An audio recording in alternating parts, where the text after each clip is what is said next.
और अभी आपको एक खबर दें कि 190 मिलियन पाउंड स्कैंडल की नैब तहकीकात। चेयरमैन पीटीआई बुशरा बीबी की अबूरी जमानत में तौसी कर दी गई है। एहतसाब अदालत ने अबूरी जमानत में 19 जुलाई तक तौसी कर दी गई है। चेयरमैन पीटीआई और बुशरा बीबी की अबूरी जमानत में कर दी गई है। 19 जुलाई को चेयरमैन पीटीआई और उनकी अहलिया की जमानत पर हतमी दलाइल तलब कर लिए गए हैं। एहतसाब अदालत के जज मोहम्मद बशीर ने इस केस की समाअत की।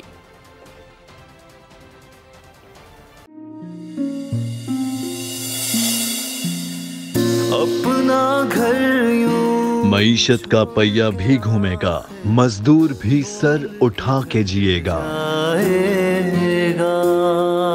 खेतों में हरियाली लहराएगी, किसान भी खुशियां समेटेगा। वक्त गुजर उम्मीद के चिराग जलते रहेंगे, महंगाई से भी जान छूटेगी। फैसले की घड़ी पाकिस्तान जीता है और पाकिस्तान ही जीतेगा। बोल बनेगा अवामी मसाइल की आवाज। पड़ेंगे कठिन फैसले, बात होगी मसाइल की लेकिन हल के साथ।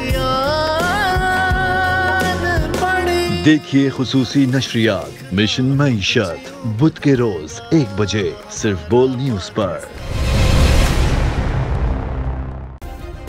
सब्सक्राइब करें और बेल दबाएं ताकि कोई खबर रह न जाए।